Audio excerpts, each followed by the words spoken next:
আপনারা শব্দে শব্দে কিভাবে রিডিং পড়বেন এবং কোথায় কয় আলিফ টেনে পড়তে হবে, কোথায় গুণনা হবে, কোথায় থামতে হবে, কোথায় মিলিয়ে পড়তে হবে, এই বিষয়গুলি এই ভিডিওর সাহায্যে শিখে নিতে পারবেন। তো অবশ্যই শুরু থেকে শেষ পর্যন্ত ভিডিওটি দেখবেন, ইনশাআল্লাহ অনেক দ্রুত রিডিং পড়তে পারবেন। ক্বালা যাওয়ার পাশে খালি আলিফ এক আলিফ টেনে পড়বেন।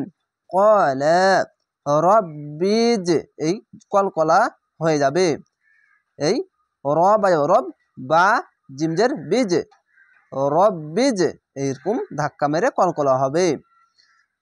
আল আইন নাম যাবার আল লি এখানে চিকন চিহ্ন মাদ্দে আরজি 3 আলিফ টেনে পড়বেন। লি লাম ইয়াজের লি আয়াহ আয়াহ এখানে তো আছে থামা ভালো, অক্ষ করা ভালো, তার জন্য শেষ অক্ষরে সাকিন দিয়ে দিলে হা হয়ে যাবে, পরিবর্তন হয়ে যাবে। গোলতা থাকলে যদি থেমে যান তাহলে অক্ষ করতে গেলে থামতে গেলে গোলতাকে হা হয়ে যায়, পরিবর্তন হয়ে যায়। তো এখানে পরিবর্তন হয়ে ইয়া হাজবার ইয়াহ এভাবে থেমে যেতে হবে। আর যদি মিলিয়ে পড়তে হতো তাহলে তা দুবার তান এভাবে মিলিয়ে পড়তে হতো। তো এখানে ইকফা গুন্না আছে, ইকফা গুন্না না হয়ে থামতে গেলে সে সকল সাকিন দিলে পরিবর্তন করে হা হয়ে যাবে, দিয়ে খারজাবার এক আলিফ টেনে পড়তে হয়।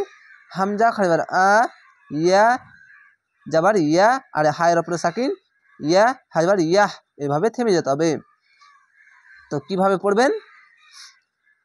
ক্বালা রব্বিজআলনি আয়াহ আয়াহ খারজাবার এক আলিফ টেনে পড়ে ইয়াহ বলে থেমে যাবেন। ক্বালা যাওয়ার পাশে খালি আলিফ এক আলিফ টেনে পড়বেন। আয়াতুকা খারজাবার এক আলিফ টেনে পড়বেন। আল্লাহ যাওয়ার পাশে খালি আলিফ এক আলিফ টেনে পড়বেন। তুকাল্লিমান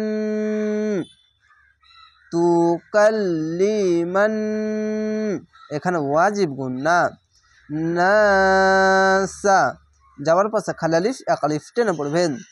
সালাসাতা খারজাবার এক আলিফ টেনে পড়বেন। সালাসাতা আইয়ামিন যাওয়ার পাশে খালি আলিফ এক আলিফ টেনে পড়বেন। ইল্লা যাওয়ার পাশে খালি আলিফ এক আলিফ টেনে পড়বেন। এরকম যদি লাম থাকলে এটি হচ্ছে অতিরিক্ত একটি লেখার সিস্টেম, একটি হচ্ছে লাম আর এটি হচ্ছে আলিফ। লামের ওপরে তাসদিদ আছে এবং তাসদিদওয়ালা অক্ষরকে দুবার পড়তে হবে। হামজা লামজের ইল, লাম আলি যাবার লা, ইল্লা যাবার পাশে খালি আলিফ এক আলিফ টেনে পড়বেন। রমজা এখানে 2 জাবার আছে এবং একটি আলিফ আছে, 2 জাবারের পাশে একটি আলিফ আসলে আর থামতে গেলে এক আলিফ টেনে থেমে যাবেন, একটি জাবার বাদ দিয়ে একটি আলিফের সঙ্গে মিলিয়ে এক আলিফ টেনে থেমে যাবেন এরকমভাবে। ইল্লা রমজা জা এটা যা আর একটি যা এরকম জিম আছে, একটি জাল আছে, এটি হচ্ছে ঝিনঝিনা আওয়াজ হয়ে যা যা এভাবে এক আলিফ টেনে থেমে যাবেন। ওয়াজকুর রব্বাকা রব্বাকা ওয়াজকুর এই রয়ের সঙ্গে বাদ দিয়ে এ রয়ের সাথে মিলছে। ওয়াজকুর রব্বাকা অবশ্যই শুদ্ধভাবে শব্দে শব্দে উচ্চারণের মতো করে রিডিং পড়বে চেষ্টা করবেন। অবশ্যই এরকমভাবে পড়তে পড়তে আপনারা অনেক দ্রুত রিডিং পড়তে পারবেন। তো অবশ্যই শব্দগুলো স্পষ্টভাবে উচ্চারণ করবেন এবং আস্তে সুস্তে উচ্চারণ করে পড়বেন, ইনশাআল্লাহ অনেক দ্রুত আপনারা পড়তে পারবেন শুদ্ধভাবে। এরকমভাবেই যদি পড়েন তাহলে ইনশাআল্লাহ অনেক দ্রুত রিডিং পড়তে পারবেন। কাসিরাউ এখানে ঈদগামে বা গুন্না। কাসিরাউ জেরের পাশে ইয়া সাকিন এক আলিফ টেনে পড়বেন, এখানে ঈদগামে বা গুন্না। কাসিরাউ ওয়া সাব্বিহ সাব্বিহ এখানে একটি বা আছে, সিন বাজবা সাব বা হাজের বিহ সাব্বিহ বিল আসি বিল আসি, এর উপরে সাকিন আছে তার জন্য দুবার উচ্চারণ হচ্ছে। বা লামজের বিল, আইন জবর আ, বিল আশিন, ইয়াজের সি, ইয়াজের ই, বিল আসি, ওয়াল, ওয়ালাম জবর ওয়াল, ইবকার।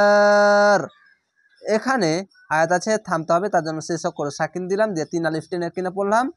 যাবার পাশে খালি আলিফ 1 আলিফ টেনে পড়তে হয়, শেষ অক্ষর সাকিন দিলে 1 2 3 তিনটি অক্ষর 3 আলিফ টেনে পড়বেন, মাধ্যে আরজি হবে। এখানে কলকলা ধাক্কা মেরে কলকলা হবে এবং নিচে সাউন্ড আসবে। ওয়াল ইবকার।